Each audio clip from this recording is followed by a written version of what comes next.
Good evening, everyone. I'm architect Nandakumar. Um, I'd like to say thanks to ACEDGE and Glass Academy for giving this opportunity to uh, talk about our work. And so today I'll take you through a photographic journey, something that started 19 years ago around this time, because I did a backpacking trip through Europe starting August 21st, 2001. And it was August 22nd to September 9th when I returned back. I was doing a master's at the University of California, and I was figuring out what to do next and deciding whether to work in the US or come back home. And this was a trip that clarified things for me. So let me start. So I'm calling this talk Frames and Textures, Journeys in Hospitality. So we started this backpacking trip in Paris. It's like maybe you can say a pilgrimage or getting back in touch with the works of the masters, I guess. So we started in Paris, and one of my favorite spaces is this one, the Louvre Pyramid by I.M. Pei, which had opened a few, like 5 years before that, and it reworked the entry into the museum, and these are some images from there. So the transparency of that pyramid brought to that courtyard by bringing that function of the entry to the middle of that large plaza, and the beauty in detailing is what I learned from this thing. And there's this staircase that takes you down from the pyramid with a lift which is in the middle. You don't notice the elevator at all. It's a hydraulic cylinder that goes up and down. But the eye for detail is what I love about I.M. Pei's work here. That railing in that courtyard detail, which is essentially an ode to the railing that goes to the roof of the Milan Cathedral. That is done in marble, and this is done by scooping out the stone and then adding a metal railing. One of the most beautiful details I've known. And if you notice, most of these pictures are essentially slides that are scanned. And there was a time when photography was a chemical process, and this is from that time. Another one of my favorites, the Pompidou Center by Renzo Piano and Richard Rogers. In the middle of Paris, a totally surprising building, but a scale that matches the city, and it creates this urban plaza in front, which you'll see is a reference to the piazza in Siena, which will come down later in the thing. So remember this photograph because I'll talk about the reference as we go forward. Again, the beauty of this building is by putting all the services and elements on the outside, and the interior is a great hall for taking on exhibitions and everything else. The roof of the same building, one of the great rooftops in the world. That shallow water reflects the sky, and you look onto the rest of the old Paris from this very modern rooftop. And this was the restaurant by Jacob and McFarlane at that point in time on top of the Pompidou Center. We next went to Bilbao from Paris.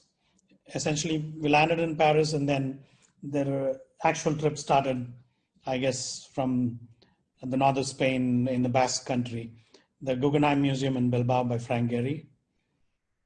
Again, a building that changed the fabric of a city. And when we landed there, there was an exhibition of Giorgio Armani and the Korean artist Nam June Paik. And again, Guggenheim Museum Bilbao, one of those seminal buildings, and the use of material here, and the way you access the building. You sort of walk down, the entry of the museum is down there, and that big sculpture of by Jeff Koons, the puppy and flowers. Again, the way the museum is situated, the site was selected in the middle of, there's a rail line that goes underneath the building. There's a canal at the back, and then there's a flyover that goes right over the building. A very interesting take. So that's the canal at the back. You can see the stage being set for a Armani fashion show, those red seats and all the temporary seats going up. The juxtaposition of plastic coils of cables and the fish forms of Bilbao. The material, the stone, the glass, titanium, and there's a picture of me just to prove that I was there. From Bilbao, we made our way east to Barcelona. Again, a Frank Gehry structure, one of his early structures. The fluidity of form on the Bilbao beach. And then Gaudi's work. This was La Pedrera, the entrance and the courtyard. The beautiful rooftops, the helmeted exhaust systems from the toilets and the plumbing, but a way of creating things on the roof. And absolutely fluid forms from a century ago, more than a century ago. From Barcelona, we went to Rome, 2 stops in Spain, and then a lot of it was Italy. This is the remnants of the Forum in Rome. You can see the Colosseum in the backdrop. And the quality of light was something else. The Spanish Steps and the neighborhood around the Spanish Steps. Large spaces for urban gatherings. The spiral ramp and staircase at the Vatican. The beautiful light in the Pantheon. And then on to Florence and the beauty of Tuscany. The Duomo and the skyline of Florence. And the scale, look at the scale. They maintain the Duomo maintains its dominance, and you can see the Uffizi, which is on the left of that frame.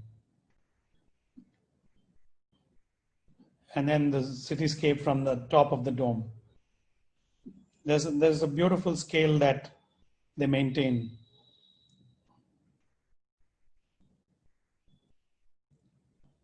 And then this is that reference from the Pompidou Square is sort of based on this city square in the town of Siena near Florence.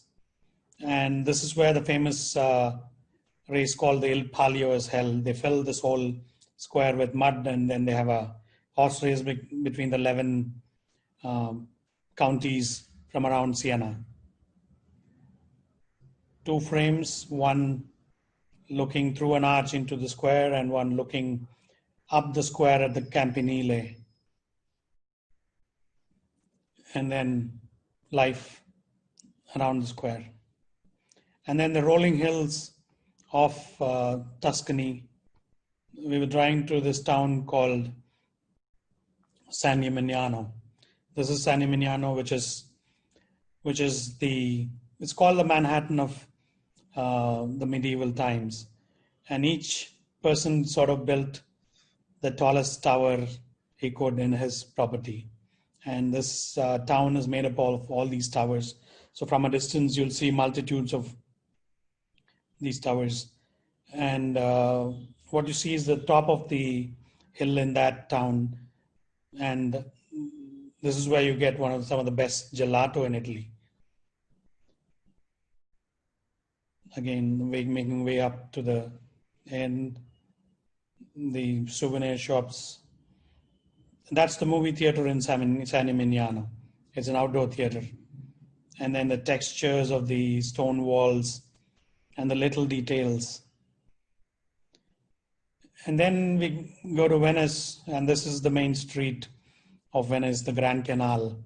So now imagine the road to be the canal, and the paradigm of the city changes to this fluid main street.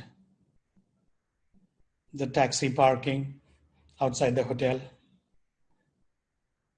the neighborhood streets with the mode of transport parked in front of your house.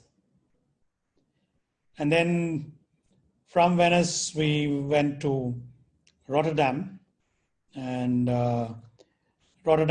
this bridge, the Erasmus Bridge by UN Studio and Ben Van Berkel, had just opened. This skyline is totally changed from 19 years ago. There's a lot more building around this neighborhood now, and it's one of those premier destinations in Rotterdam.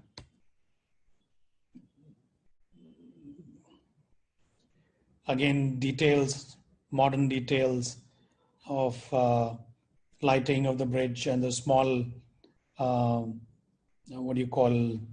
harbor, lighthouse kind of thing, structures around, and walking through the Erasmus Bridge. And then closer to home, that was this trip was the one that changed my perception, and I sort of returned home a month after I returned back from this trip. And then I got to go to Sri Lanka around 2005, and another eye-opening trip to see works by Bava. This was Bava's old office. It's now the Paradise Road Gallery. And just the effortless detail and quality of space and light is what stayed from this trip. The textures in that courtyard, the cement tiles, and the wall with that yellow paint. And then Bava's Lunuganga estate, which is another work, something that got him to get into architecture, and it's a place that you should not miss. The concept of outdoor rooms, something where he uses a single element to define a space in the outdoors, is something that he does a lot in Lunuganga. Just this creation of spaces in the outdoors, right? A beautiful journey through Lunuganga. And then we got to see a whole bunch of hotels by Bava. This is the one on the left is Hotel Bentota. The one on the right is the entrance to the Lighthouse Hotel. And the rocks are just left as they were on site. And it's just an effortless way of working with them. And then these are again two different frames, one from Bentota again, and the other one is from the spa at the Lighthouse Hotel. This is the Lighthouse Hotel at the southernmost tip of southernmost tip of Sri Lanka. The courtyard and the spa. And one of my favorite details, the way the floor um, just steps down to take water. I thought was a brilliant detail. And then this was a trip in 2012 to Japan to again. So the island cultures seem to have something going for them. Sri Lanka, then Japan, maybe even Bali. There's a way they work with material and craft, and that's beautiful. So you see Ando's Church of Light, and then the National Museum in Roppongi. And then the Zen gardens. Zen and art of doing less, I guess, in design is taken to another level in Japan. Just the textures and green, the rocks that are just touched minimally, right? And there's a beauty to, and one of the most meditative courtyards I've ever seen. And then repetition of stuff and how repetition creates space by itself. I'd like to end this journey with a frame from our own work. And this is a frame within a frame and a project of ours called Saptaparni. So we at Nandu Associates primarily work, a lot of our work is in residential and hospitality. So now I'd like to take you through hospitality projects of ours. We're going to talk mainly about two large projects, and we'll show you a couple of early projects of ours. So hospitality is food, service, and wellness to us. So in this slide, I just want to put out all the terms that you'll sort of come across when you're talking of hospitality projects. Hospitality consists of, I think essentially a hotel project would consist of guest floors with the guest rooms, and the guest corridors. So that's the room side of things. Then you have F&B, which is essentially food and beverage, which has all the different areas where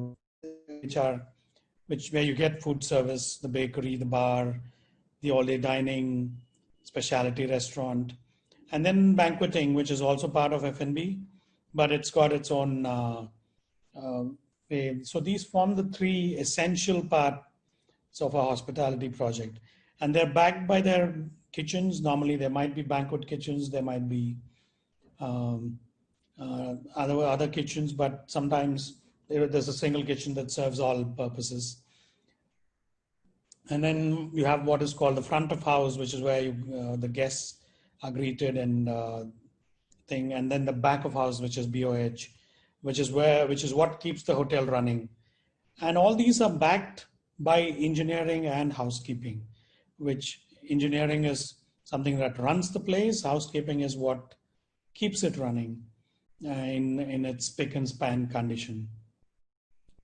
So now that we're done with those terms, let's get to the projects.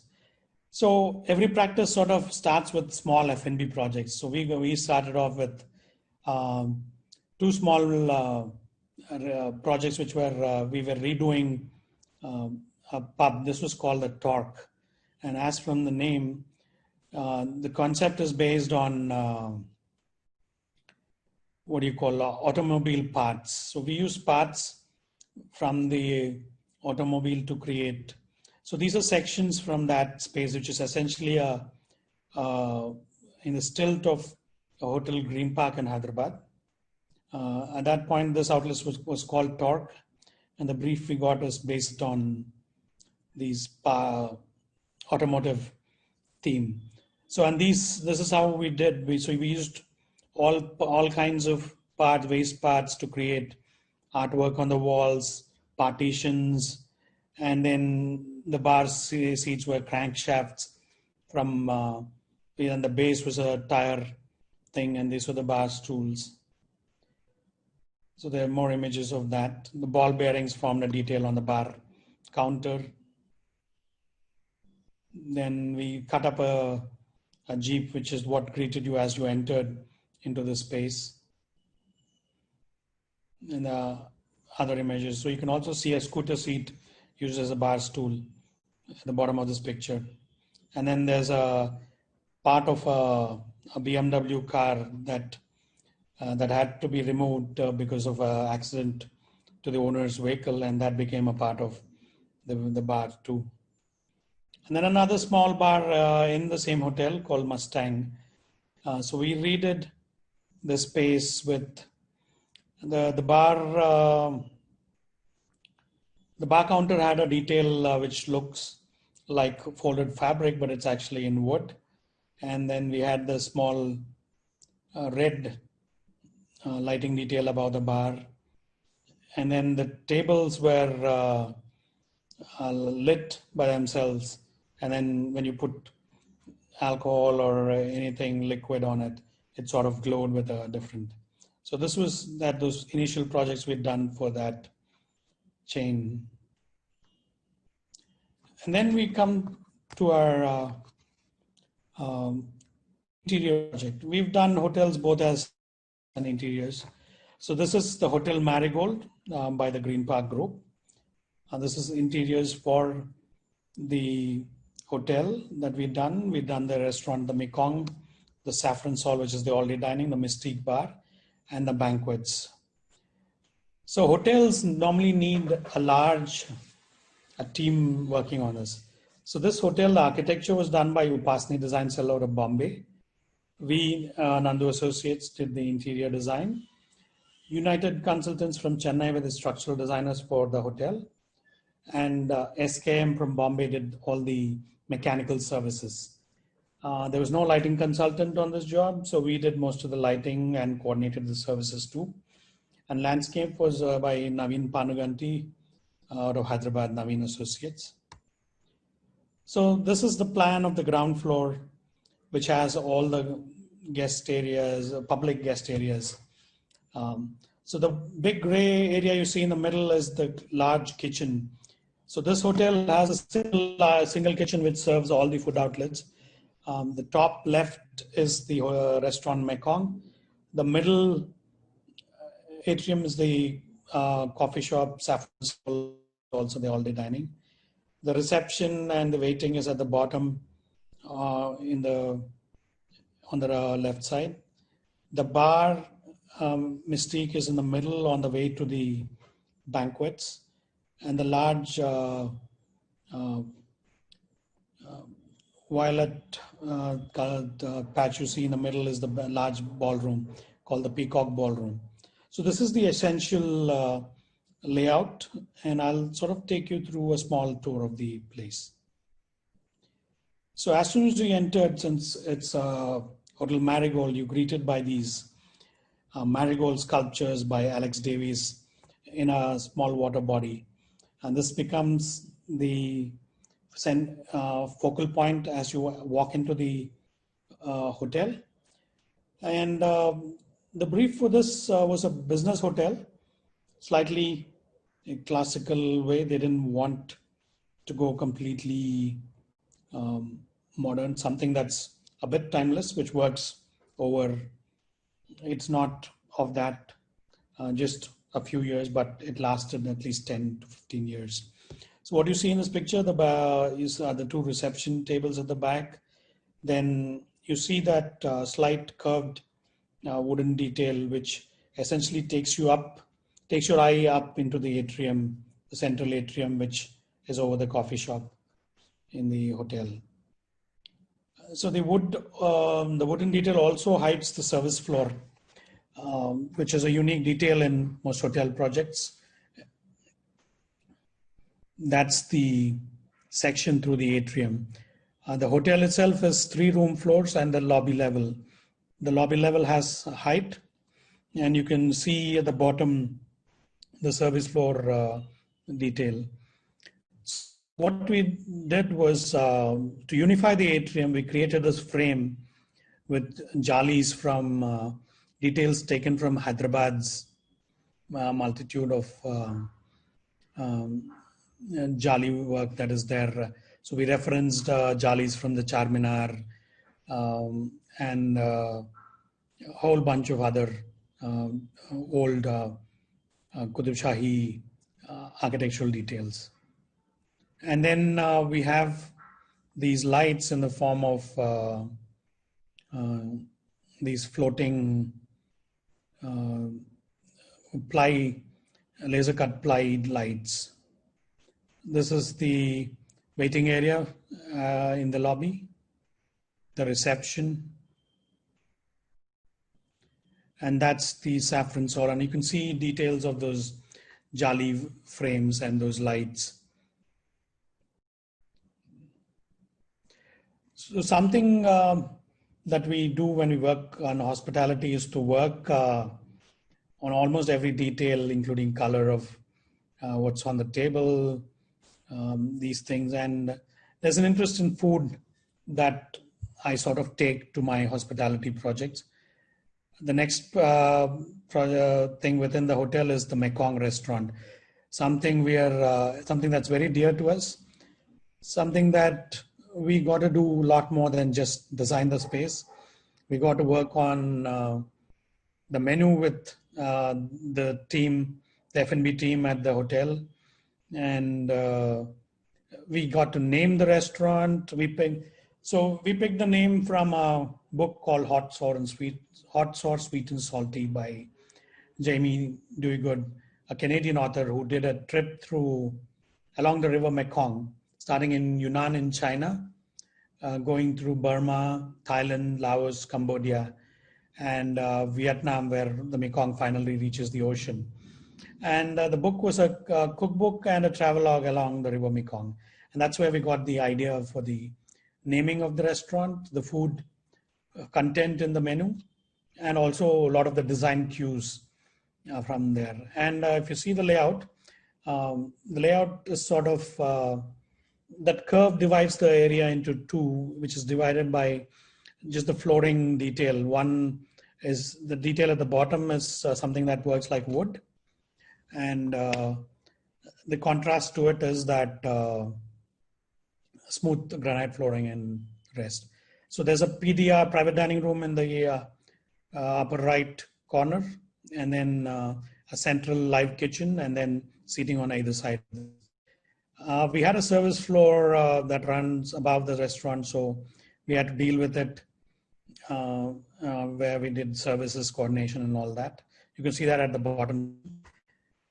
And so this is one of the main striking elements in the restaurant is the roof, which is like, which is sort of based, the design is based on this water waves so it's from the river.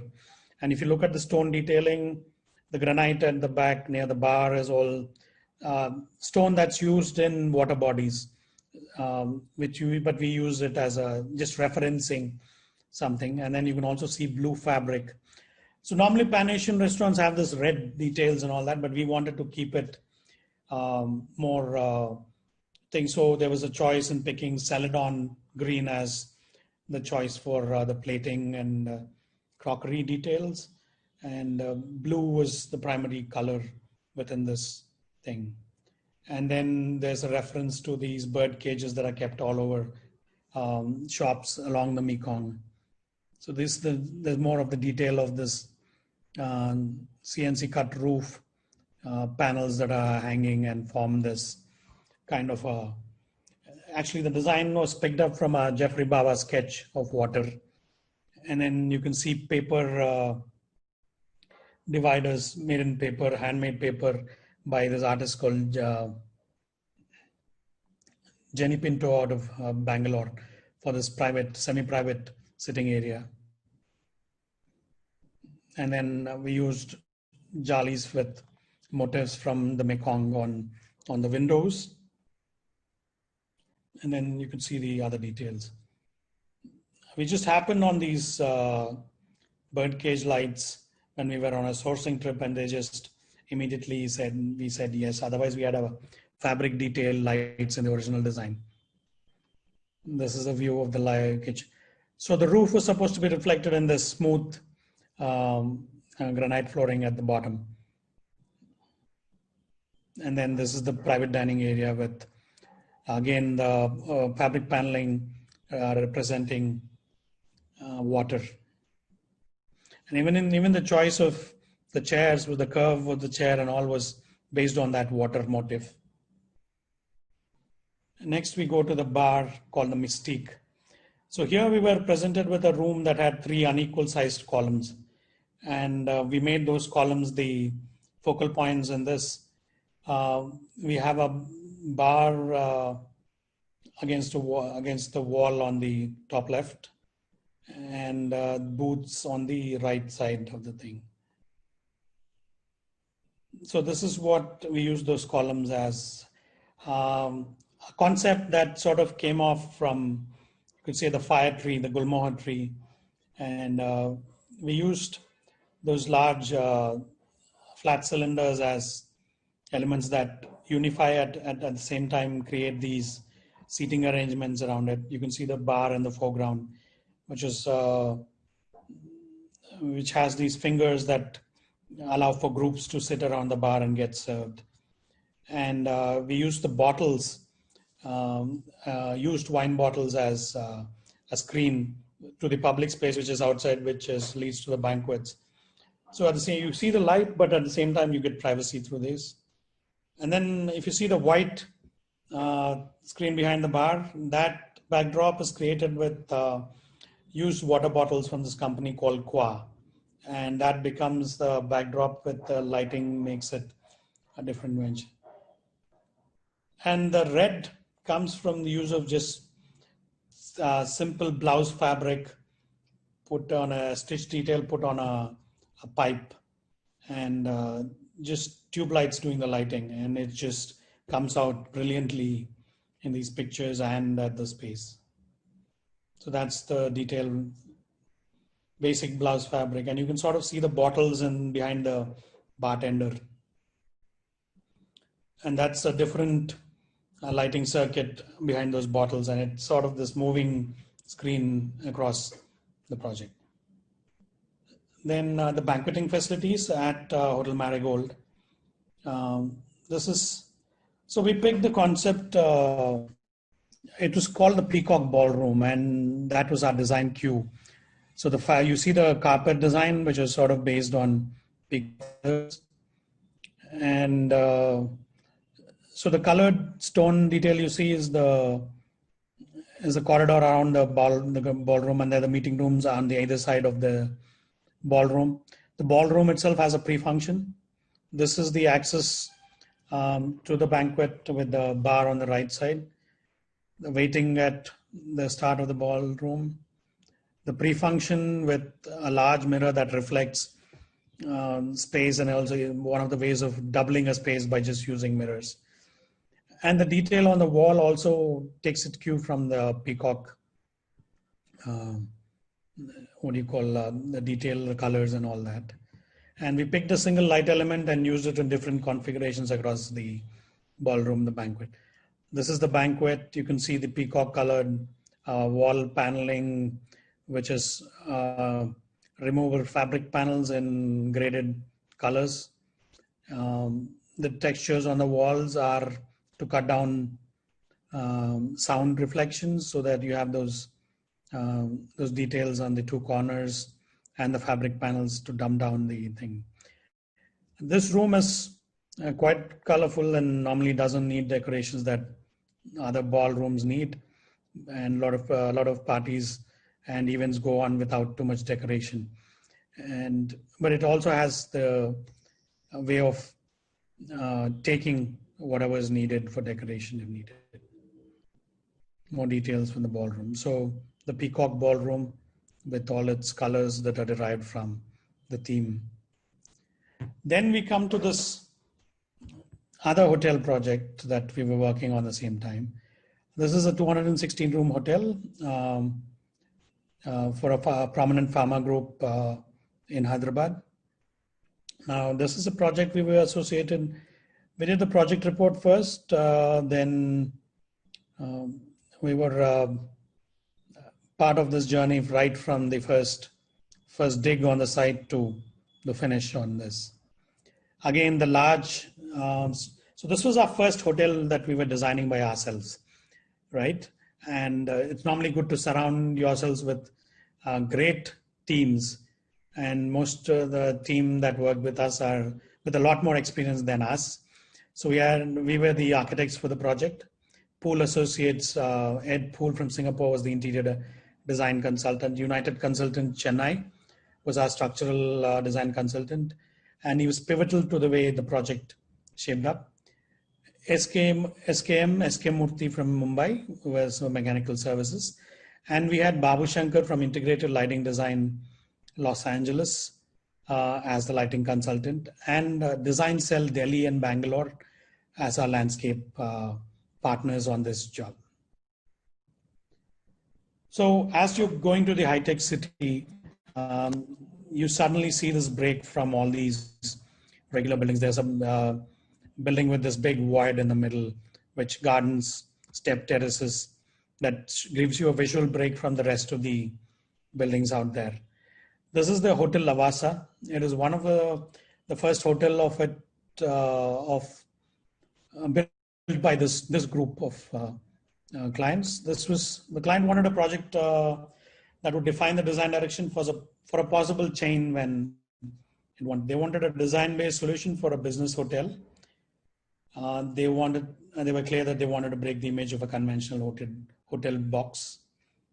So this unconventional sort of site, that skewed, almost triangular plot, which is wide up front and narrows to the back. This was the biggest challenge, the site itself. And the site was a leftover from the project next door, those apartments that you see, the Vastu box.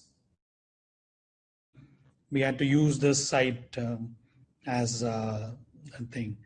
So the site itself looked like an A or a V, depending on which side you were looking at. So the evolution of the form itself, we started with what's possible, what's allowed to be built on site. That became the podium shape. And it started out as a conventional double-loaded corridor thing, but then the design move was to break that open, and it became 2 wings of rooms. And then further, the step terraces became the roof of the atrium formed as such, and then a bridge connected from the bar for the thing. So that was the essential form making on the building. This was the typical guest floor thing, a 24 bay hotel room, 8.4 by 8.4 grid for 2 rooms, and we were able to do 26 rooms per floor. And let me take you through the ground floor. So you get dropped in this large porte-cochere, as you see in the picture, the lower left. The ground floor has the all-day dining, which is the green carpet, the detail that you see at the bottom of that plan. The opposite that is the specialty restaurant. And then all the back of that narrow edge is the kitchen and services. And then the thing that is off on the bottom left of the plan is the grand staircase that takes you up to the banquet level. So ground floor is where you get dropped. You enter into a atrium. You enter into this atrium, which has got the reception waiting, and you have the all-day dining on one side and the specialty restaurant on the other. The backlit glass panels are where the reception is. And you sort of look up into this atrium, into the ballroom. That blank wall you see is the wall of the ballroom that floats over the porte-cochere. You get dropped under it. And then you can see the interior designer uses these circles because he says the best way to deal with these odd shape of the building and all is to use the circles, which negotiate those odd shapes better. So you can see that prevalent in a lot of his detailing. The beautiful grand staircase that leads you into the ballroom. The ballroom is called the Constellation, and those circles form the roof line. And then, so you have the big ballroom with its pre-function from the going from the grand staircase, and then you can see the meeting rooms on either side. The central core are those the 6 lifts, 3 guest elevators, and 3 service elevators that form the core for the thing. And then you have 2 more banks of elevators on either side of the room grid. And then, so the second level was the banquets. The third level is the first room floors, and you have another atrium on this level, which splits from the atrium of the lobby, because you want a quieter atrium at the room level. This level has the pool level. It's also the pool level. The outside, the base is the pool, then the atrium. And then, so this being the lower level, we also have the gym, and the gym is next to the pool, and the spa is attached to it. And the rest of the wings are the rooms. This is the 2 atriums form what you call 2 different volumes, and they play their job well. One, the lobby atrium is at the ground level, and it connects the ground level, the lobby level, to the ballroom level. And then this atrium connects most of the room floors. This starts at the 3rd level, goes up to the 9th level. And you can see the step terraces in this image of the central plaza. And the atriums form a very important part of the design of the hotel. Starting level 4 to level 9 are the typical room floors. The room grid, as I said, is based on a 8.4 meter by 8.4 meter grid. And you can see the room pictures, the images at the bottom.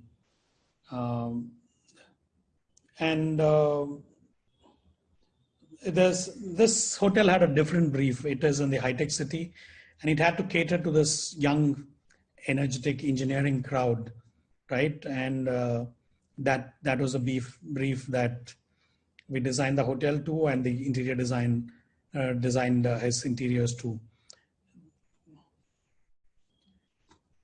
The 10th and 11th level also have rooms, but the one difference is the bridge that connects the 2 wings and becomes the Sky Lounge, which is the bar. It's a 2-level volume, originally designed as 2 different floors, but during meetings between the interior designer and architects and the clients, we decided that we'd use the volume as a more interesting bar, and this creates a very unique bar. You can see the image of the step terraces and that double height bar space looking out into the city view.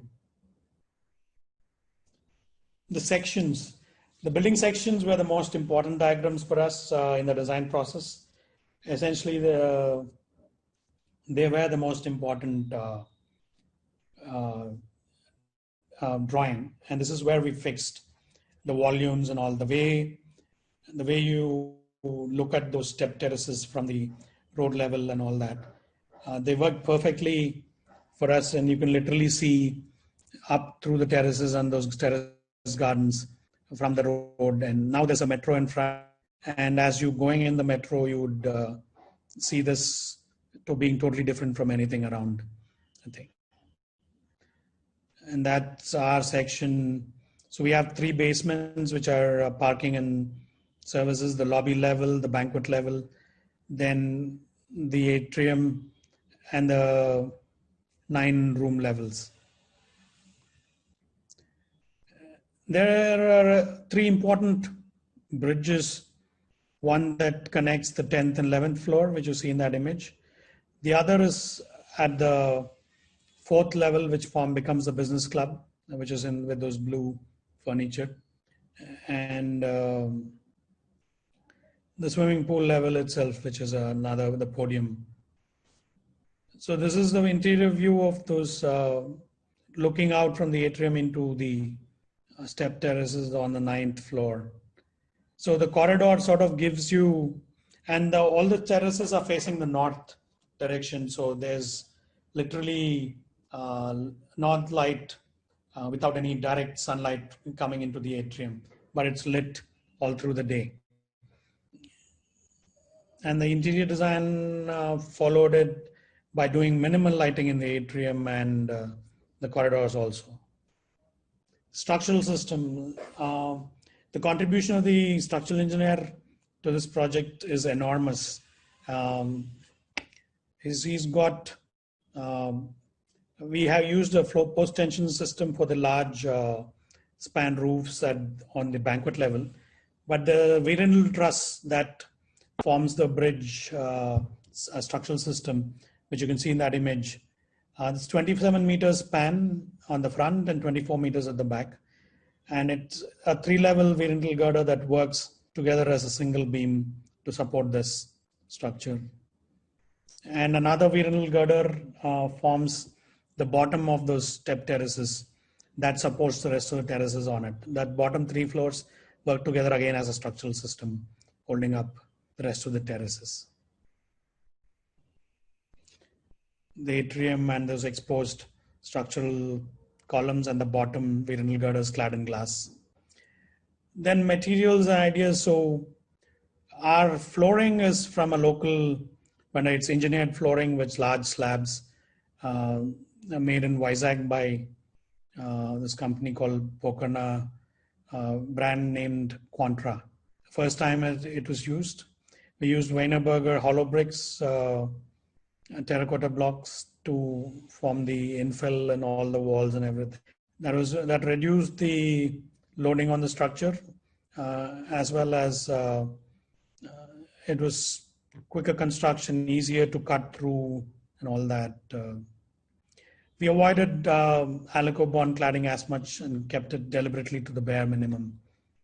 Then the services on large projects like these. When you do a hotel project, the amount of services you need to understand and work together with, you can do any other building types.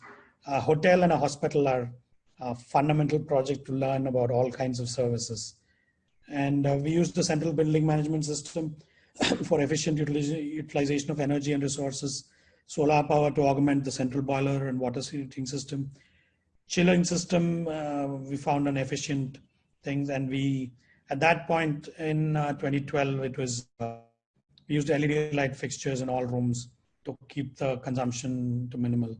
And there's a sewage treatment system installed on site, which recycles water to water the terrace landscapes and gardens. I'd like you to take you through some construction images. This is the site across as a timeline when they acquired the site in 2007, early excavations 2008, construction above ground by 2009. You can see it going up 10, 11, and a finished structure on 2012. The lowest basement, we had 3 basements. The first basement sort of opens onto the road at the back, becomes a service entry. And then as we come up above the ground. And one of the tough challenges was to create that void in the front. And we essentially had to spend extra money on those supports, which had to come all the way from the last basement all the way to the bottom of that bridge. And they had to stay in place till 3 floors above it were cast. So that was one of the challenges, and it added a bit of costing. It increased our scaffolding cost by another 10% on the overall project. Then this is the pool. This was the image that got us the project, the framed view of the terrace gardens. And that's how we finished it. That's the project, Hotel Avasa. And what's in the works are we're doing a bunch of other hotels. One, there's a Hyatt Place in Vijayawada that's ongoing. Then there's this project, which is an older project. Now we did a hotel. We did a hotel as an interior designer. We did a hotel an architect. And on this job, we're the project architects. So we are essentially coordinating everything between an architect who designed the original building, the interior designers, and so we're the coordinating architects on this job. Different renders for this pitching to different hotel chains. So another couple of other pitches that we've been doing for other hotel jobs. Thank you. Thank you, Team Message and Class Academy, to have given me this opportunity to interact and speak with all of you.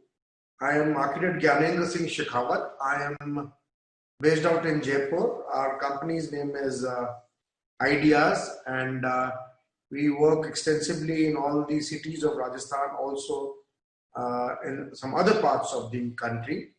And we've been fortunate to have done few of the hospitality projects, which I really wanted to showcase in this particular webinar. So we would start with one of our we would first let you know what Ideas is all about. We've been working in Jaipur, in Rajasthan, for the last 2 decades. And as you can see, I'm the design principal. I've got almost more than 23 years of experience. We've got a team of almost 50 architects, designers, and engineers. We have done few of the landmark projects in Jaipur. The tallest buildings of Rajasthan have been done by our office, and particularly today we'll be talking about the hospitality projects. And this is one of the beautiful projects we did in Jaipur, which is called as JW Marriott. This is one of the most sought after wedding destination in the country as of now. So this is on the north side of Jaipur, on the road connecting to Delhi. It's on the main Delhi highway. And the site, when the construction started in 2013-14, basically, the client wanted a property on the theme of Rajasthani architecture, wherein he wanted a lot of foreigners and people doing destination weddings and conferences to come to this place and stay there. And he wanted good banquet spaces. So since it was in Jaipur and the client's brief was quite clear, so we thought of taking inspiration from Jaipur, and this is how we started looking at the whole character of the whole building. We started understanding the elements of architecture in Jaipur World City, how the planning has been done, and how a low-rise, high-density development has been carried on in Jaipur, and that same thing we wanted to take in this particular project. So these were few of our inspiration images, which you would see how we have taken that into our design feature, how the role of color, texture, materials, and proportions we've taken up in the design of gardens, and all this being taken into our design. So these are a few of the images, inspirational images, some of the important elements, chhatris, the work on the pillars, pavilions, jali work. So what we did is basically, when since it was a resort project, we thought of dividing the whole site into different zones. So the entry is from the main highway, and this is the entry. You can see this is the entry. Now the parking is in the front, and then we have a good entrance plaza, and from that plaza you have the space going to the banquet garden or to the reception, and then going at the back. So basically, if you see in the plan, there is a huge palace block in the front, which has all the public areas, which has got the banquet hall, which has got all the restaurants, kitchens and everything. And then there are rooms on the first and the second floor. And then you could see at the back, there are villas. So there are basically 12 villas, and these 12 villas would have 6 rooms on the ground floor and 4 rooms on the first floor. So total 10 rooms are there in one villa. All the ground floor villas have a courtyard. Now these courtyards are having individual plunge pools for them. So all the ground floor villa rooms are plunge pool villa rooms. So we did 120 rooms at the back and rest 80 rooms on the palace block. So there is a palace block in the front, you could see, then villas. Now villas basically act as a village. So this, as it goes with the character of the Jaipur city also, wherein you have a huge palace, and then whole city is being surrounded by that particular palace.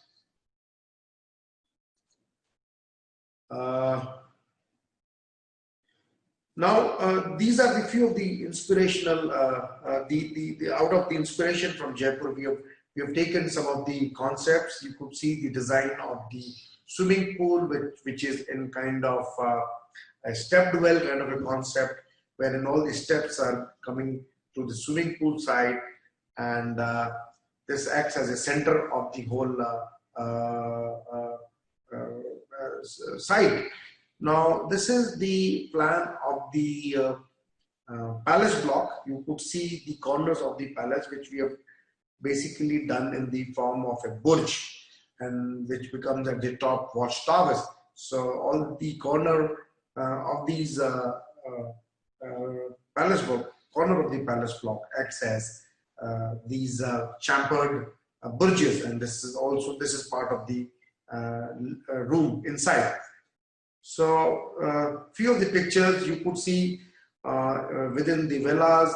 You could see the design of the street. The street has been designed in such a fashion that you get a lot of space outside the villa to stand, to interact with other persons. All the nook and corners have been designed in such a fashion that all the entries to these courtyards are private. You are not watching each other's private space, and the landscape portion was done by Burega Farnell from Singapore, and very finely they took care of the Rajasthani garden design, which very finely is seen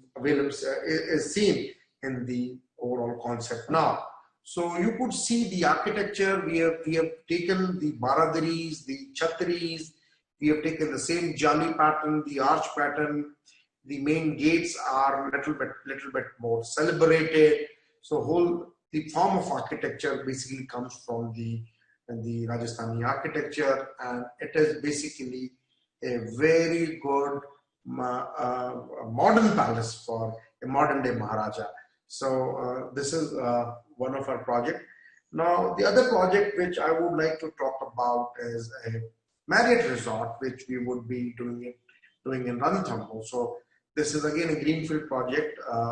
The construction is almost going to start. So I would just tell you how we thought of achieving this particular design element in this. Again, this is a resort in Ranthambore.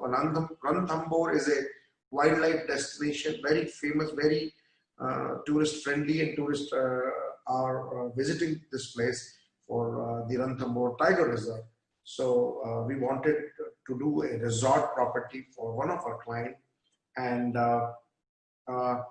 again, since it is in Rajasthan, in the wildlife, Ranthambore and Sawai Madhopur again being important in the history. So we thought of devising our design on the basis of the context of Ranthambore.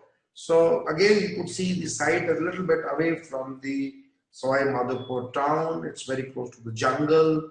It is on a highway leading to a smaller town from Sawai Madhopur. This is a little bit away from the actual habitation, but very close to the gate of Ranthambore Tiger Reserve. So from the side, if you could see, you could have a very good use of the Ranthambore Hills. So that was one of the most important parameter when we started designing this whole concept. So the site had very good hill views. These are the actual views which are had from that site. Now in this site, again falling on the main road, we have done a palace block in the front, because again we wanted to go on the Rajasthani concept of development. So there is a palace block in the front. The palace block in the front has a reception, it has got great room, it has got banquet facilities, it has got kitchen and bar. So all the public areas are there in the palace block. And the upper floor, first and second floor, would have the rooms. So, and then there are basically 6 villas at the back, and one villa, if you could see, has got 5 rooms. So basically, the whole concept, whole site has been, divided into 2 parts. One is the formal palace block in the front with banquet facilities. At the back is the resort village concept, which has got 6 villas. Each villa has got 10 rooms, 5 on the ground, 5 on the first floor. And all the ground floor villas, they have got plunge pools. So because it's a hot climate and we wanted the tourists to really relax and enjoy and stay, so that is the reason we've gone for plunge pool ground floor villas. So when you enter, there is an access which has been followed. You could see at the entry, there is an access being created from the entry to the central part, which is open to sky, and then you could see the swimming pool, and at the end of the swimming pool, you could see is a restaurant. So that restaurant would be a Indian restaurant which would be made with local material, thatch roof and all that. So that would become a piece of art and center of the whole access from the whole complex. So that was the whole concept. Now this is the ground floor plan, wherein we were talking about doing a access right in from there, from the center. Now the banquet hall, the multi-purpose hall, the pre-function, they are on one side, and which is connected with a garden facility. In case of a banquet party, there could be a garden. So this is a lower ground plan where you have facilities for club and gym and all those kinds of things. The upper floor, first floor and the second floor, they have the rooms. So now you could see all the rooms, either they are facing the hills across the road or they are facing the village. So all the rooms, they have some or the other view. You are in a resort, but you have a view. You can see, you can look out. So this is a plan of a villa wherein you have 5 rooms, and all the 5 rooms have got a living. They're all suite rooms. They've got one living room, one bedroom, and a courtyard which has got a small plunge pool and a sun deck. So this is the first floor of villa, where you have only room and a terrace. Now terrace has got some planters, so that from planter you are not able to reach to the edge of the parapet wall, and you do not peep down on the courtyard of the ground floor. So there is also a sense of privacy being created. So these are another options of villas on ground and first floor. So with reference to the architectural styling, we thought of doing few concept plans, and one of them being is exposed stonework with sloping roofs, because since it is very close to the hill. So this was one concept. And second concept, we wanted to do some wooden crown pitched roof with thatch covering, something like this. This is another concept we gave to our client, that we could go for some wooden wooden posts with some thatch roof. Third concept we gave to our client is of a palatial living, following the heritage architectural style of Rajasthan and replicating the royalty, this kind of style wherein we have a interesting entry, and we use these kinds of colors and these kinds of spaces in the garden which are very formal. So this is one option which we gave to our client. Another architectural style, we thought of doing a tropical living, clean contemporary lines, which would be something like this or something like this. So, and another would be an option where we have a safari lodge kind of a concept we have as we have in South Africa. So this is another concept which we have given to our client. And last one being a material, a stone cladding or a stone tile being shown with some straight line or brick, exposed brick work being shown. So these are a few of the architectural concepts we have given to our client. The project is still in the planning confirmation stage. Another project which I would like to discuss and show here is another resort which is again being proposed, and I think because of Corona we got a little bit delayed because of the COVID-19 situation, but I'm sure this would be taking up very soon. This is a project resort in Pushkar.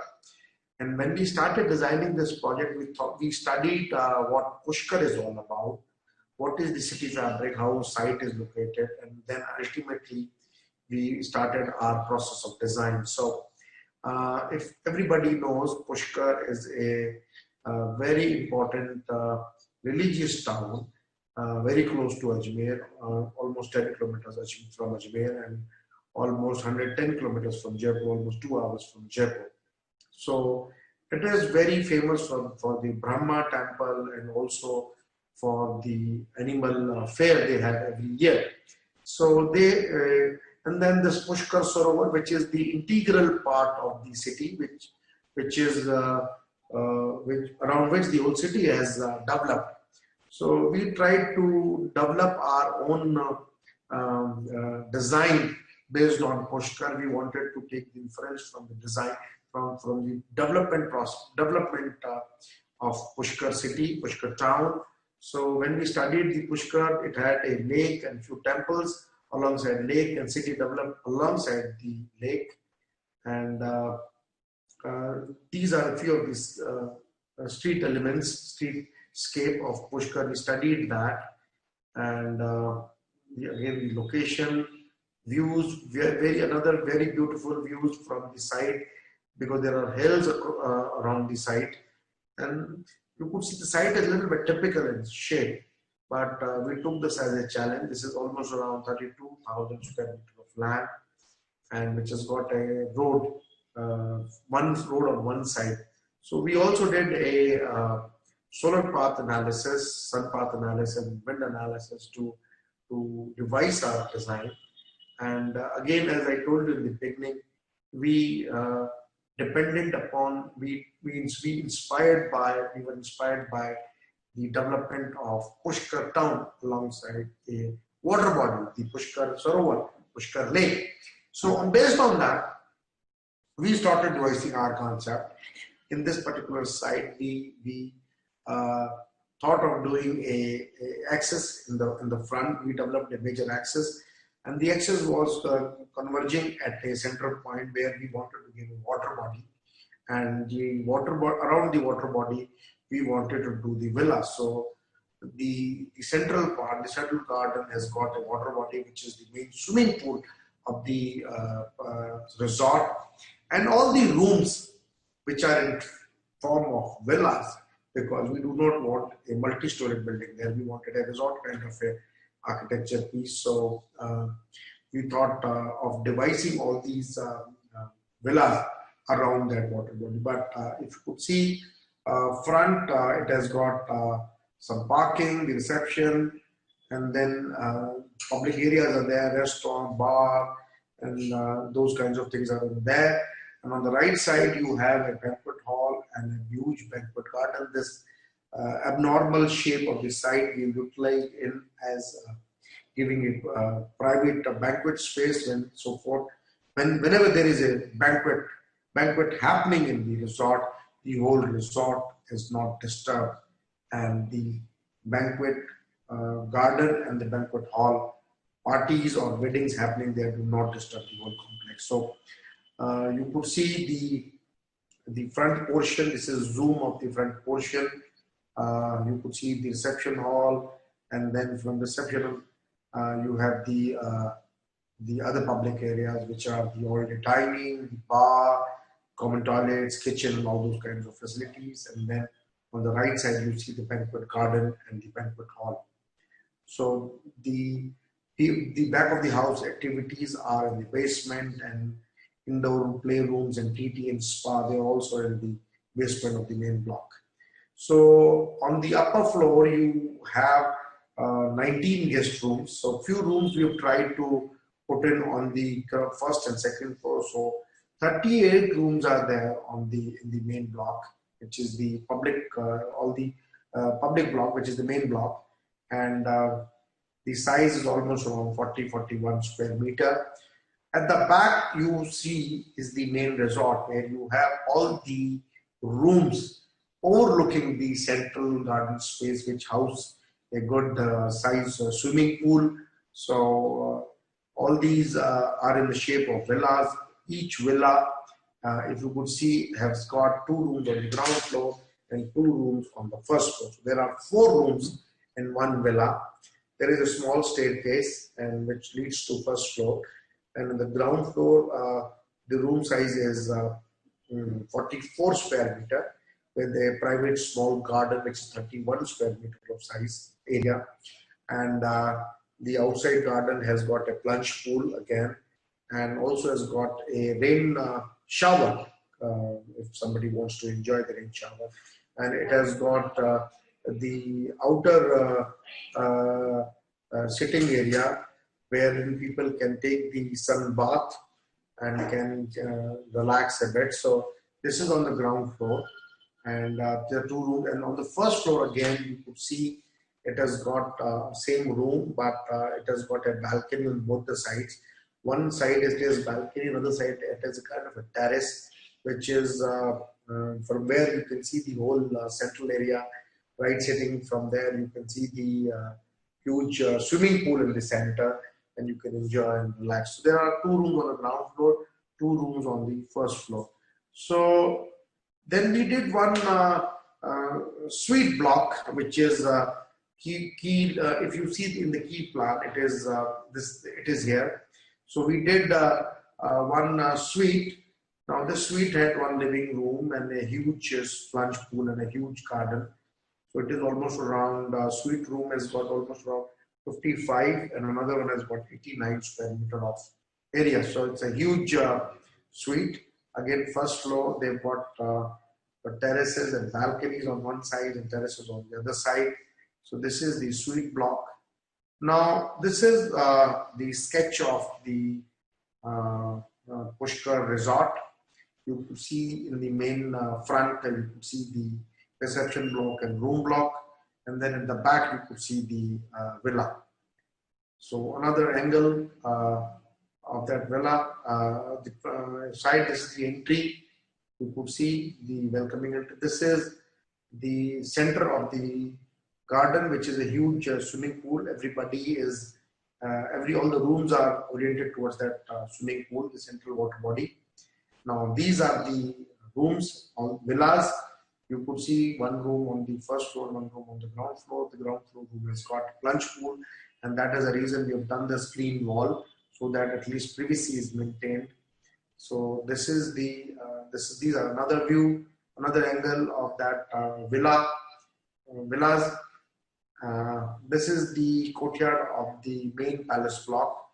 We wanted to have huge trees coming out from the ground floor garden, so that a sense of greenery and nature coming inside the building is being created. So this is another project.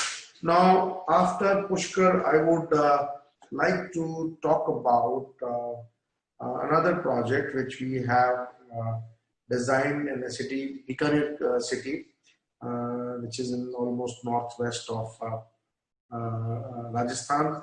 Now, Bikaner, the client wanted almost around 100 rooms resort property with some club facilities so that people living in Bikaner can during the weekends can come and relax and enjoy the club facility. So that was the brief, and again he wanted to do a good banquet spaces because Bikaner is again a good wedding and wedding destination for a lot of Rajasthanis, Marwadis living in all India. So this is again we could see a little bit away from our the habitation. It's outside the city sprawl. The site is not on the highway. It's a little bit inside. It's very serene site, almost in the desert. Almost it would act as a oasis in the desert. So again, when we thought of this project, we wanted to do a recreational campus with a destination wedding venue. So that was the brief given to us, 90 to 100 rooms the client wanted. Now we studied about what Bikaner is, what is the climate of Bikaner, and what are the places of interest in Bikaner, and we tried to get some inferences from those architectural marvels available in Bikaner. So Lakshmi Niwas Palace, Junagadh Fort, and few of the other buildings, old heritage buildings, gave us a lot of a palette to develop our design. So we wanted to do a project wherein this becomes a center for community. People come there, they can enjoy the food, they can come and enjoy the resort complex, they can come and enjoy the club facilities. So the site is almost around 10 acres. We've done a 7,000 square feet of banquet hall and 40,000 square feet of banquet lawn, which was our most important priority, and a sports club of almost around 15,000 square feet. So almost a rectangular site. So what we did, we again did the zoning. So this is the entry you could see.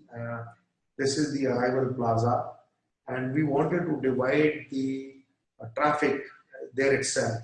So parking is on one side, so you do not disturb the whole site as such by driving cars. We have a banquet lawn of 40,000 square feet on one side, and then you have a hall, which is again connected with the banquet lawn. So banquet lawn and banquet hall both can go together and both can complement each other in case of any banqueting.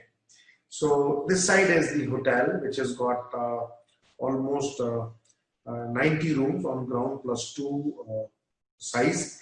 And at the back is a sports complex, which has got swimming pool and other kinds of facilities, which you could see here. So this is our drop-off point. From this drop-off, one has to walk to this front court of the resort. From there you enter. This is the reception, and then you have the restaurant and the kitchen this side, and then you have the other public areas on the other side. So then you have the rooms even on the ground floor. All the rooms, either they are facing the inside central court or to some garden area. So every room has a view. Now this banquet is connected with the banquet hall. So again, making a good combination wherein in case of weddings and parties, hall and the banquet lawn both can be utilized. At the back, we have a swimming pool with all the resort facilities, and this side, this is the entry to the sports complex, to the club area, where we have all the facilities like bowling alley. We've got all the courts for playing indoor and outdoor games. So this club could be a place wherein membership could be given to all the local people, and who can come on weekdays to use their club facilities, which has got a gym and swimming and bowling alley and squash court and badminton court and all the other courts like tennis and volleyball. So that was the whole concept of designing this whole project. You could see some of the renderings. We have taken the inspiration from the Rajasthani architecture. The upper lines are more Rajasthani, but the lower lines and lower arches are a little bit more modern. So we have tried to blend a good combination of modern plus old heritage architecture. So this is the current project. Now, last project which I would like to showcase here is a resort, which is again on Delhi Road, very close to our main town. Now, this resort has got almost around 140 keys, and this would be in the tune. It's going to be a 5-star full-service resort. So, client is still speaking to few of the brands. Maybe he wanted to do a project almost equal to Western resorts. So again, on the main highway, you could see the site is on the main highway. It has got hills at the back. Front, they have a main national highway. So front on the main highway, we have a plantation corridor of 30 meters. So we are not doing any construction there. And what we have done, we have again divided the whole site into 3 parts, one being the palace block in the front, one being the central lawn area, and the last we have done forest concept. So there are 3 3 zoning concepts. So in the palace block, the lines are quite straight, they're very formal. In the central lawn area, the lines are a little bit organic, a little bit curvilinear in shape, and forest is absolutely on the organic lines. So as you go inside walk down the resort, things becomes a bit more organic in lines actually. So again, since it is going to be a project in Jaipur, again destination weddings and conferences will be our priority will be our utmost business sector. So what we have done is we've done good banquet spaces, banquet gardens in the front so that they do not disturb the whole village, whole concept they do not disturb. And then for families and kids and people just coming out for chilling on weekends, we've done a good resort.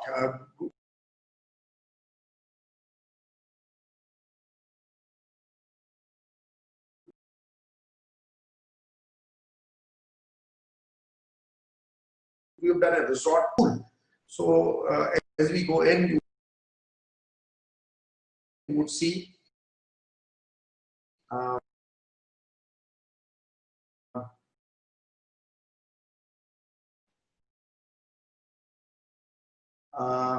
this is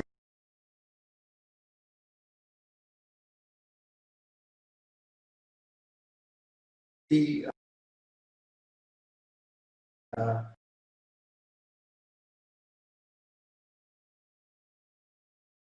entry.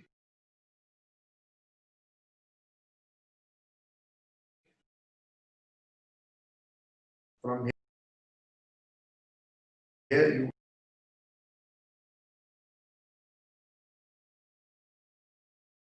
enter on the reception block. This is this reception block. Then there are 2 open to sky courtyards, and then you see there is the access being created like this. So when you enter, you can still see out. So there is a view which you can still have. And the ground floor has, this is a zoom plan of ground floor, you could see it. So there is a reception and waiting in the front. There are 2 open to sky courtyards. On the left, if you go, is the pre-function and the banquet hall, which is connected to the banquet hall, which is connected to the banquet lawn. So good size banquet lawn is there. Banquet lawn is almost 20,000 square feet, and banquet hall is almost around 8,000 square feet with 3,000 square feet of pre-function area with the proper kitchen facility. So if you see now, this is the main entry for the guest, and this is our service entry. So services are taking place from the other side, and guest is coming from this side. So there is no intersection of guests and services. You could see the kitchen is very nicely located, very properly located. It is here, which is supporting the banquet hall, which is supporting the banquet hall, and which is also giving supplies to the restaurant. And this is the bar. So restaurant, bar are together. Now, if you see, if you want to stay in the palace floor, you take the lift and you go on the first and second floor. If you are staying in the resort side, you take a buggy from here and you go to your resort room. This side we have done from the reception, we have done a club. Now this club has got bowling alley, it has got indoor games, it has got kids activities, indoor kids activities, chess and carom room. So people actually can relax, chill, enjoy, and they do their time pass. And in case you want to enjoy the weather, you want to come out, so what we have done in my another slides, you would see how we have done our landscape design. So landscape has been designed by A1 Landscape from Hong Kong, and I would also show how they have done this particular swimming pool and resort design. So this is our first floor. Just a minute before I move on, I would like to show you at the back we have got villas. Now these villas have got rooms on the ground floor. Also they've got rooms on the first floor. Now this is the first floor plan. So we have got rooms on the main block, front block, and then we've got rooms on the villa block. So there are two varieties of room, one in the palace and again one on the resort. So these are the rooms. You could see all the majority of rooms are looking at the back towards the central garden side.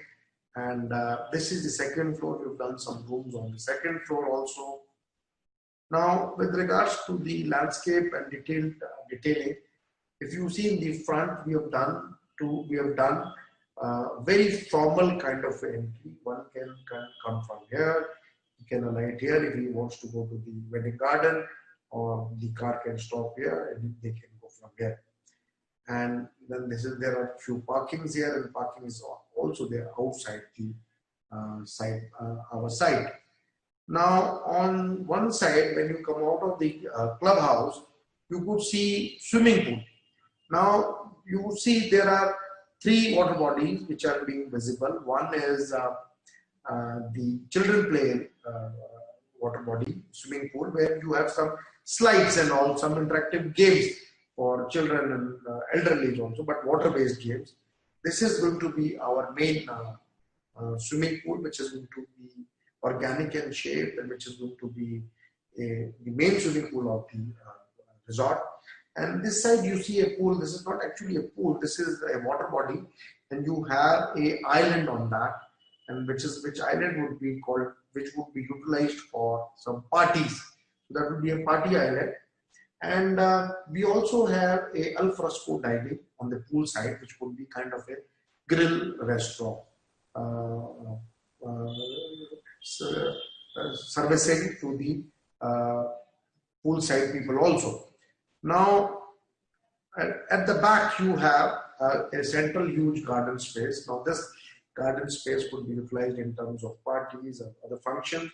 And at the back you have villas. Now each villa has got 4 rooms on the ground floor and 4 rooms on the first floor. So each villa has got almost 8 rooms. Now all the villas, ground floor rooms, either they look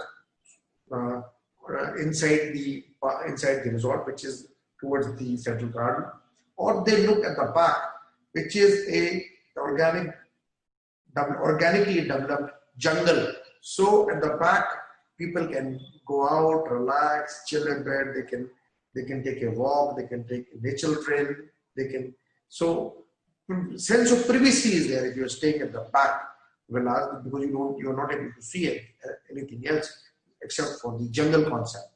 So this is the detailed design of one of the villa which has got suite also. So you could see there are 1, 2, 3, 4 rooms. So these number 1 and number 2 rooms, they are basically suites. They've got living room and guest room. So it's a huge area. And then also connecting to a courtyard. Courtyard again has got a plunge pool, considering the local climate, and people actually enjoy also. So this is the ground floor villa. First floor villa is like this. So the suite has no garden, but it has got a outdoor sitting, a huge terrace, and terrace has been done in such a way that there are planters and people cannot come to the edge and cannot sit down. The privacy of the ground floor courtyard is still being maintained. So these are the first floor villas. You could see few of the other villa design, the corner villa design. This is a normal villa which has got equal 4 rooms, and also first floor has got 4 rooms. So very small, 4 rooms on the ground floor. There's a small lobby in the center. Toilet blocks all come in the center. So there are 4 rooms on the ground floor and 4 rooms on the first floor. And all the rooms do have small balcony for people to come out. So this is the project which is almost starting now. We are starting the construction, and I think in a month's time, and our whole team is on board. So these are few of our projects which I wanted to show, considering the Jaipur market, also the Rajasthan market, and because of the COVID-19 situation, we are kind of a little bit delayed in the construction. Out of these few projects would have started by now, but because of the COVID now, they are delayed, and the hospitality industry is already under stress. But another 2-3 months, I think we will be starting all these projects. So I wanted to showcase these projects based on the Rajasthani context and Rajasthani architecture. And if you would have any questions, I would be more than willing to answer. Yeah. Thank you.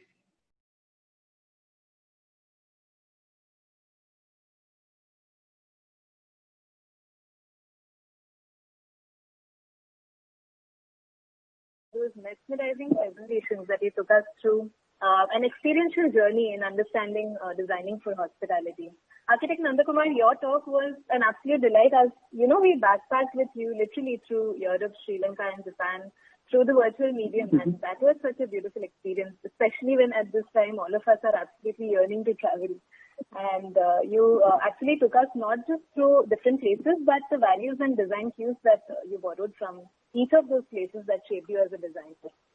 And Architect Gyanendra, through your presentation, what stood out the most, I think, was how important it is to study the larger historical context of the city to then inform the design of a space for hospitality and tourism. So the design detailing and the overall ambience on your site, which for a memorable experience to guests, also came through so beautifully in the range of hospitality projects that you showcased. So without further ado, we've been receiving a lot of questions in the chat box, so I'll get right to them. I think this question is very apt. This has been posted for Architect Nandakumar. This is by Alize. So she asks, how can one make traveling an active experience in terms of acquiring inspiration? So when you were taking us on a trip down the memory lane, talking about your travels through Europe, Sri Lanka and Japan, the fact that you were actively seeking inspiration came through so well. So what, according to you, could make for or enable trips to become active experience, as opposed to, many a times we are just traveling, thinking of how we can take back certain very implicit values from Facebook. So what tips can you do listening in to assimilate these inspirations and use them in their design endeavors? Okay. Let me start by thanking ASEDGE and Glass Academy for giving us this opportunity. And let me congratulate my fellow presenter Gyanendra on some amazing work, beautiful work.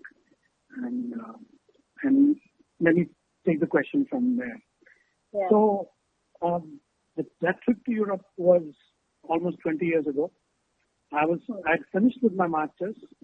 I was figuring out what I needed to do next. So the decision was between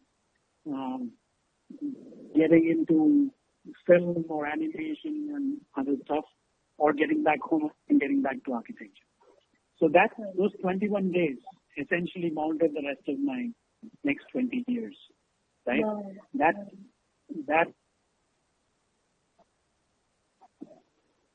Hello? architecture is something that.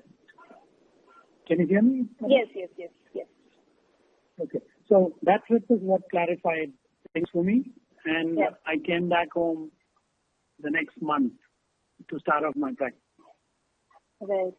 So travel is always important as an inspiration and all that. One of the things to Ari's question, I'd say the best way.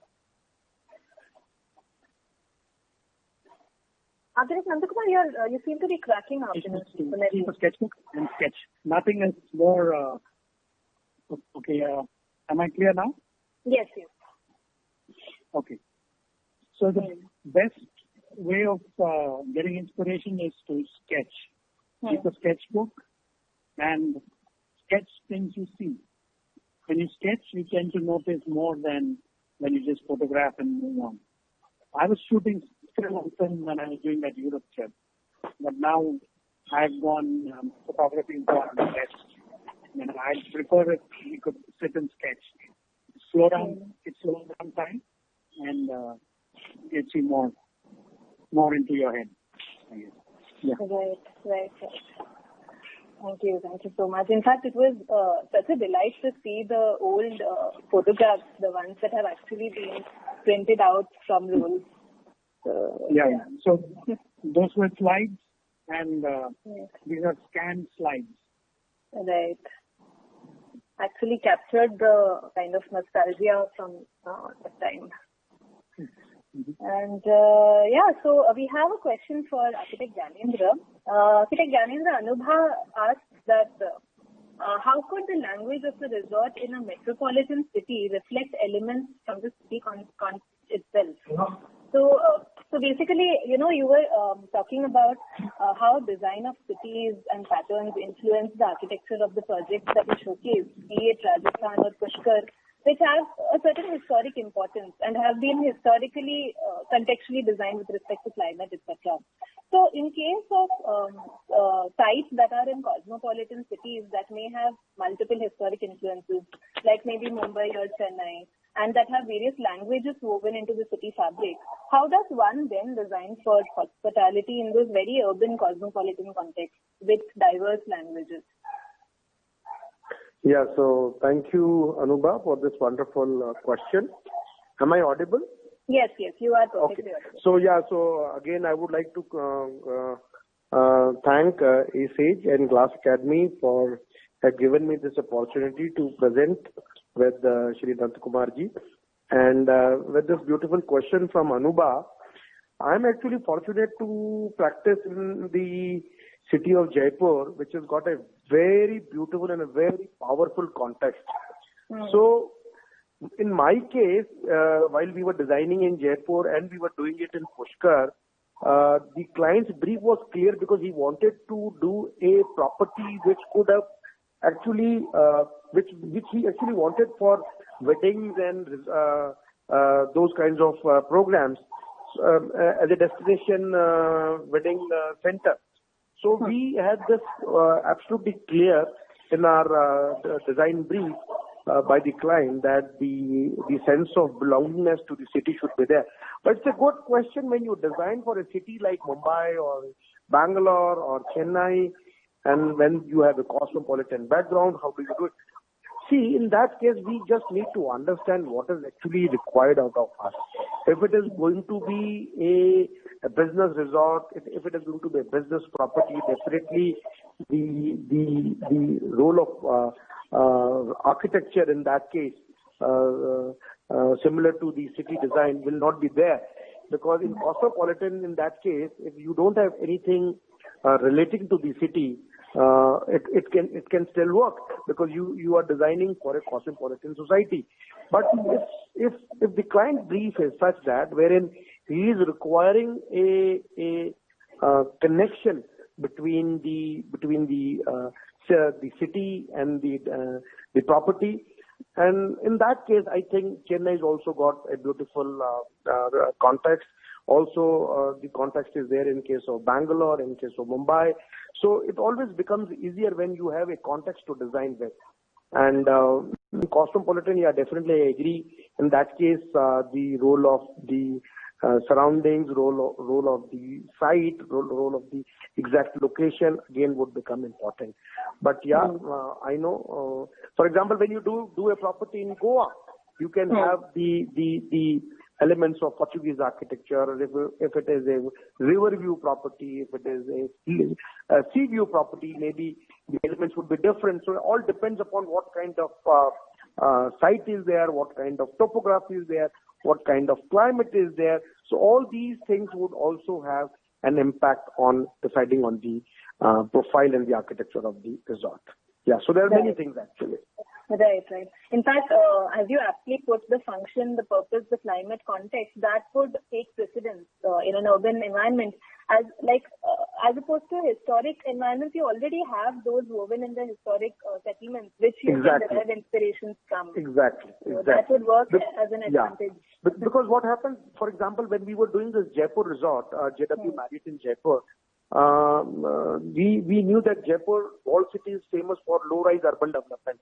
So we went on those lines only. We went for courtyard planning, we went for low-rise, high density, so that basically we can have lot of shaded areas, we could have lot of shaded courtyards. So you're very correct, you're very right in saying that the history would also give you that example where they have also taken the climatical angles also into consideration. Yes. Right. Thank you so much, Architect Gyanendra. Then we have a question for Architect Nandakumar from Gokul, who asks, what is the level of involvement of a client in the design of hospitality projects? So, you had mentioned for the Mekong restaurant that you had even brainstormed with the clients as to the naming of the restaurant, and with a lot of interesting concepts emerging there in that level of engagement. Is this level of engagement with the client always to the minutest detail that you bring while designing with the client, or does it vary from project to project? Okay. So the client in this case was not a chain hotel or anything. It was a smaller group where the client is hand-signed. So when you design for those kind of clients, you'll always get those close interactions. The moment you start working with chains, they normally have a development team that gets involved, and they sort of translate the client's needs and what the chain would need. The chain would have some design standards, like Gyanendra ji can point out that when he works with JW Marriott, he's got to work with those design guidelines that they have and things. But here on both these jobs, we had clients who were based out of Hyderabad and they are local hotel groups. So that's why we got to get into that kind of development, what we call detailing, that we could get involved. Right. So the level of personalization changes when it is directly you are interacting with the people who are conceptualizing the project. So these jobs, the owner was the client.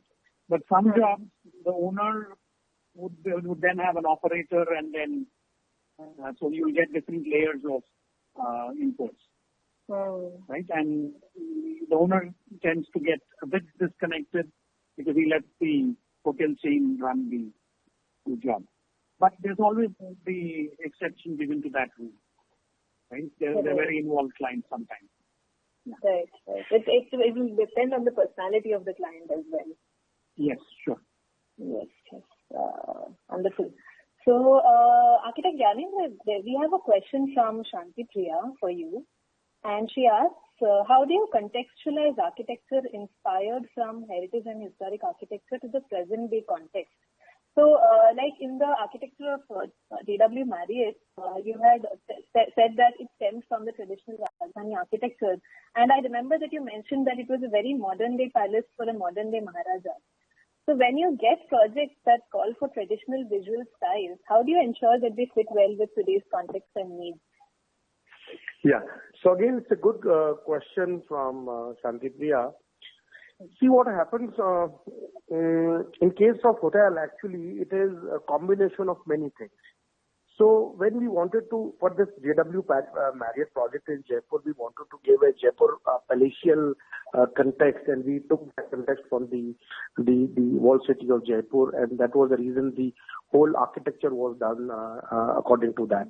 But when it came for when the interiors were to be done, I was the architect of the project, and the interiors were carried out by a company called P49 from Bangkok, and they were foreigners actually.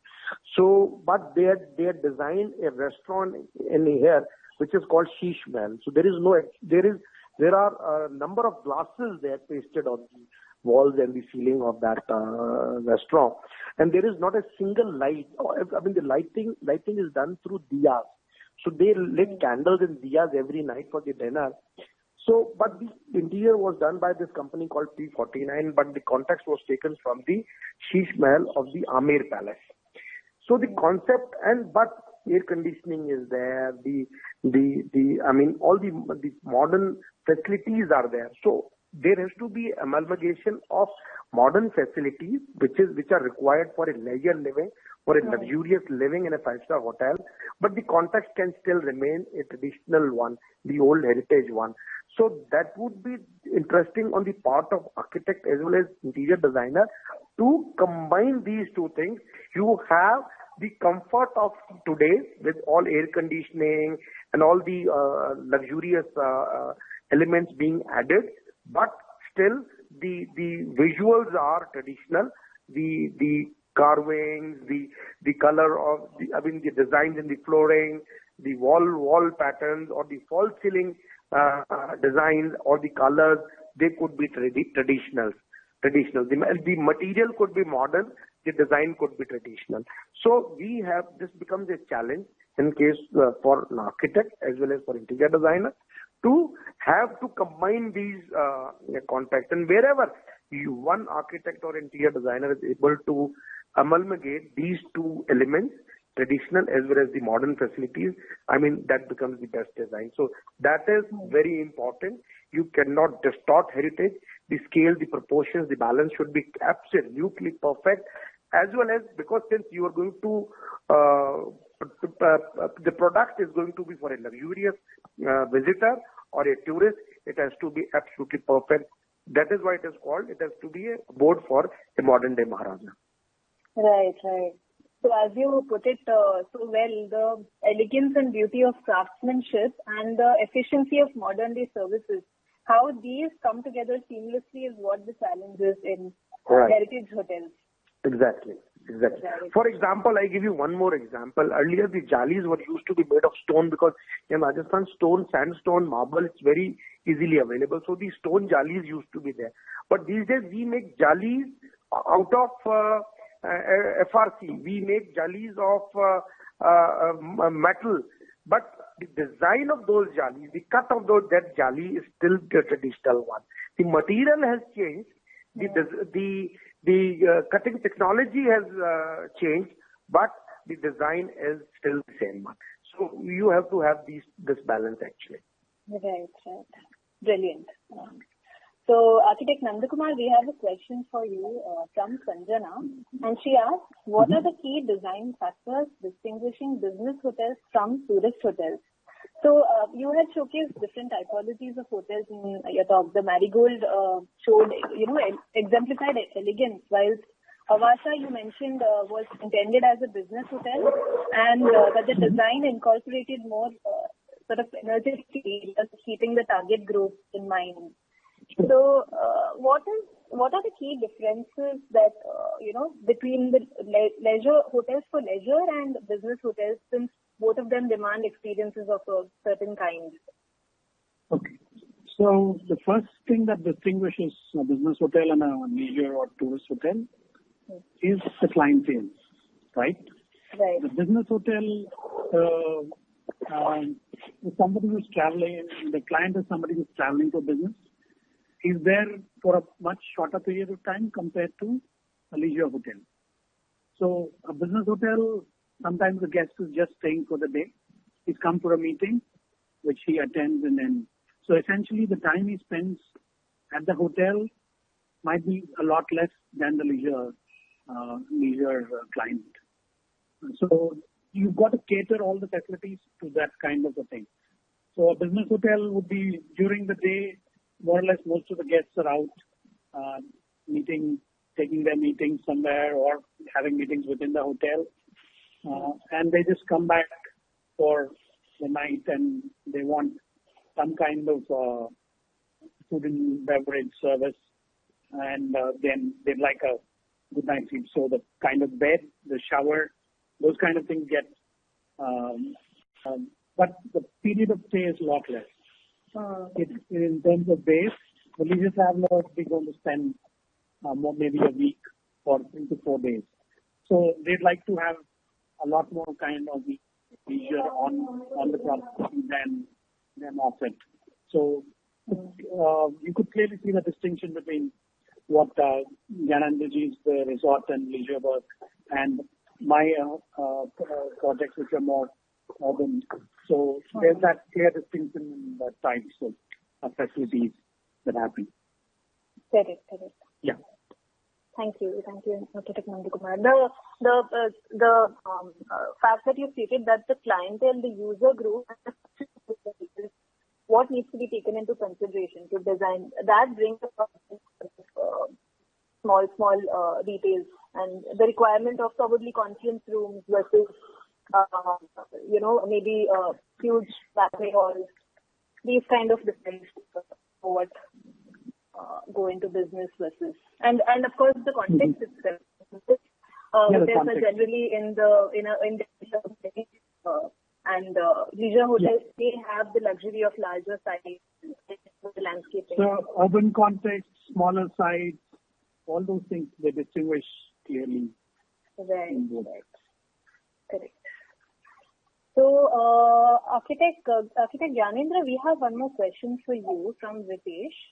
And he asked, what design strategies could be employed in terms of framing experiential views in smaller size, dense urban settings, similar to what we were discussing just now? So, because, you from your projects, it was very clear that overlooking spaces and framing views, that was taken into consideration right from the beginning. So have you ever dealt with sites that may not have offered great views or that may have site constraints and you may have addressed that with certain design considerations? Yes, so I actually did not showcase those kinds of projects which have been done by our office. One being Sarovar Portico we did in one of the suburb in Jaipur, which is very much in the urban area. It was a tall building. It was not a big plot, very small. I mean, almost half an acre size of plot, and it was an absolutely business hotel. So, see, what happens in these kinds of cases where you're doing a business hotel or a setting where you don't have any views, if the site is, if the site is large enough to create some central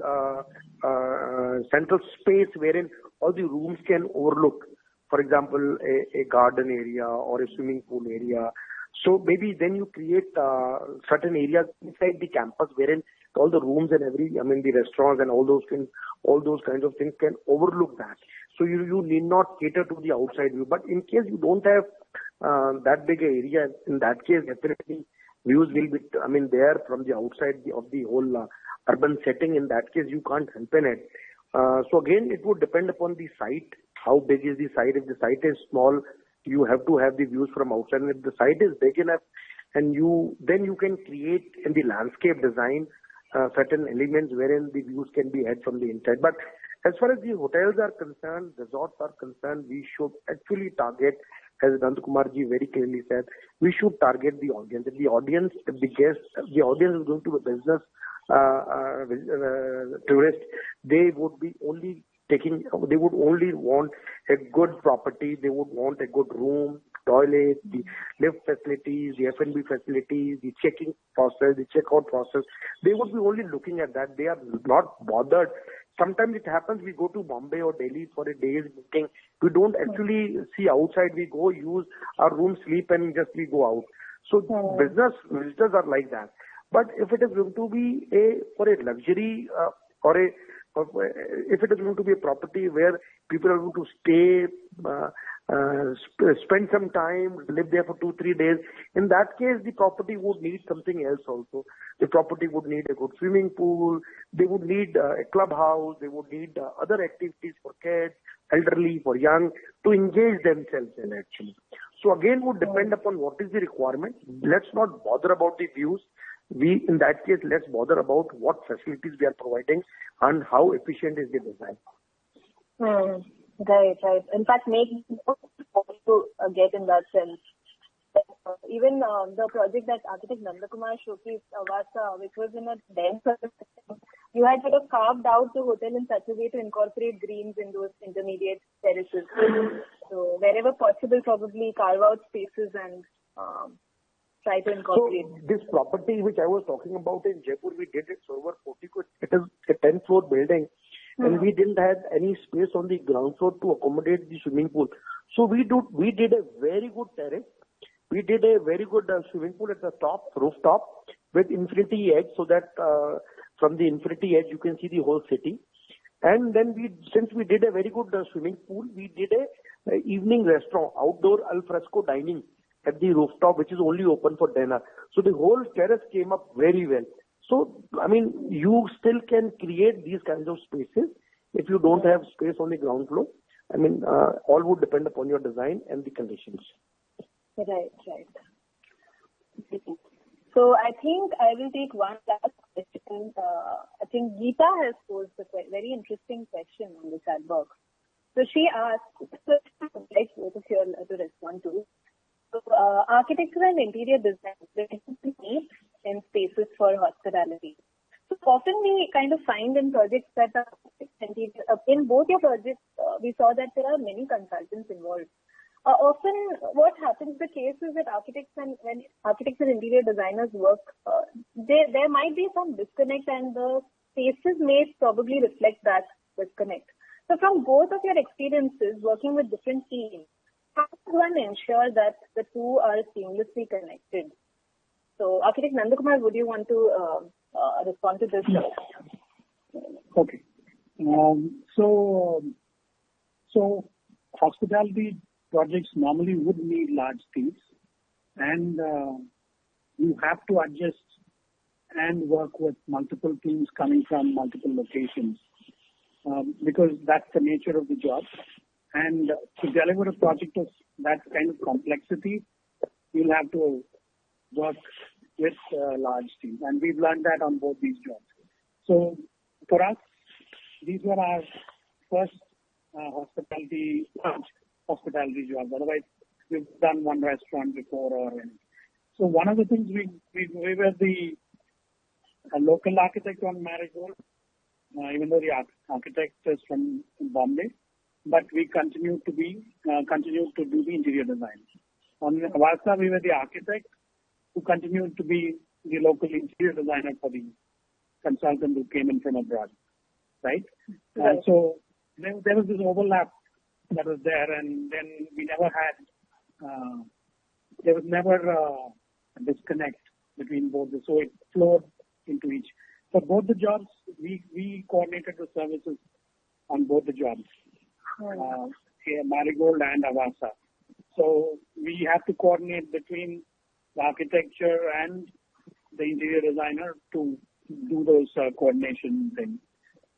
And there have been design changes on Avasa where we modified the structure to integrate the services as per interior design and all that. I've literally changed beam sizes and readjusted stuff on site So that kind of thing. So we've had an interior designer from Singapore and a tracking guy from Los Angeles, but coordination happened here on ground. And then we were the bridge that made that happen. And we actually, Gyanendraji mentioned Burega funnel for landscape on one of his jobs. We are working with Joel Burega on one of the latest projects we're working on in Hyderabad. So it needs to be teamwork, and you cannot separate them. It's ideal when there is this connect between architecture and interior design, and that overlap.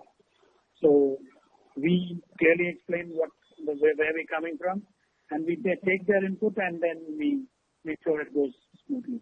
There was never a break and redo kind of thing. We brought in the interior designer much earlier in Avasa, and we were there during architecture also in Marigold. So that sort of helped us do it. Right. So the competition involved and involving the planners right from the beginning throughout the project sort of leads to synergy between the teams. So the other thing is both these hotels, the first one, Marigold, is a new brand for a hotel group that is called Green Park, Hotel Green Park. Mm-hmm. So they had a brand called Green Park, and they were introducing this new one, which was slightly a more upscale property compared to their original property called Green Park, which is next door. And Avasa was a brand new hotel for a brand new group. So we were involved right through branding and everything. So it was called Stanlow Hotels when we started the job. Stanlow is essentially a medicine for headache done by the pharma group that owned the hotel. But it grew from there. And so. Right. Wonderful. So, Architect Gyanendra, would you like to respond to the same question? Yeah, so I would also like to add to what Nandakumarji very clearly mentioned. What happens, an architect becomes the manager of the whole process. It is not only the interior designer who is involved. There is also role of landscape designer. There is also role of MEP consultant, which is very important, especially in luxurious resort, because you have to have all those kinds of facilities. Then you would have a facility planner who would do your back of the house activities, who would design your kitchen, who would design your laundry, who would design the whole back of the house experience. So his role is also very important, and he plays damn good important role in the whole design process, as well as the execution. Then you have the lighting designers, indoor lighting, elevation lighting. And his role is also going to be very important, because he is the one who would highlight your elevational features or would highlight your interior spaces, the mood lighting and all those kinds of things. So there is a landscape designer, MEP consultant, interior designer, lighting designer, facility planner, irrigation planner. So there would be lot many people actually. And then if there is an operator, you would have a operator team. They also have architect, interior designer sitting on your head. So I tell you, designing a hotel is a very, very rigorous and challenging process, but it is still equally enjoyable. You actually, at the end of the day, when the product is ready, you actually feel accomplished. So, but architect's role will always be important, because he is the manager. He is the one who would coordinate everything and would see the construction and the detailing is done at the site properly. Right. Very aptly put. So actually the roles of an architect from a designer, it's a much bigger role that comes through in these kind of projects in hospitality, wherein there is this constant jugglery between various consultants, and to actually make them flow harmoniously together, it takes a lot of effort and management. If I can add a bit more to, I'd like to. So something I didn't mention when Gyanendraji mentioned is the facility planner, who's also absolutely fundamental. So the guts of the hotel are the facilities that make it work. Right. I forgot to mention, but they are fundamentally important, and we've had fabulous facility planners for both our jobs, and they sort of make the heart work. Right. Wow. It's indeed so privilege each and every role that comes into hospitality design. See what happens, why I'm saying architect needs to play the paramount important role, because ultimately the project will be credited in his name.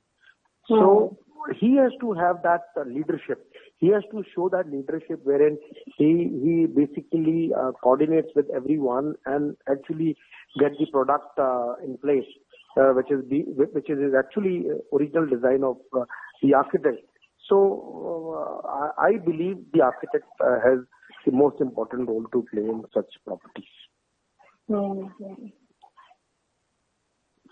Yeah. Very aptly put, architect Gyanendra and architect Nandakumar. So I think on that note, on the note that architecture and design for spaces in hospitality requires a lot of coordination and inspirations in terms of frames, textures, materiality, experience, overall experience for the clientele. We could end this wonderful session on that note, and I'm sure the listeners have had a lot of food for thought from your presentation and the Q&A session that we just had right now. So I really thank both of you from the bottom of my heart. Thank you to the organizers and the audience. Yes, thank you all. Thank you all. Thank you. Yes. Thank you. So those listening in, do tune in to the next session in the series on 16th of October between 3 p.m. and 4 p.m. on the occasion of World Cities Day. The talk is by architects Balaji Balaganeshan and architect Chidambaram, representing Sponge Collaborative on climate change resilient cities. So thank you everyone for listening in, and thank you to both of you again. Thank you. Thank you. Yeah. Have a great evening. Thank you. Thank you. Yeah.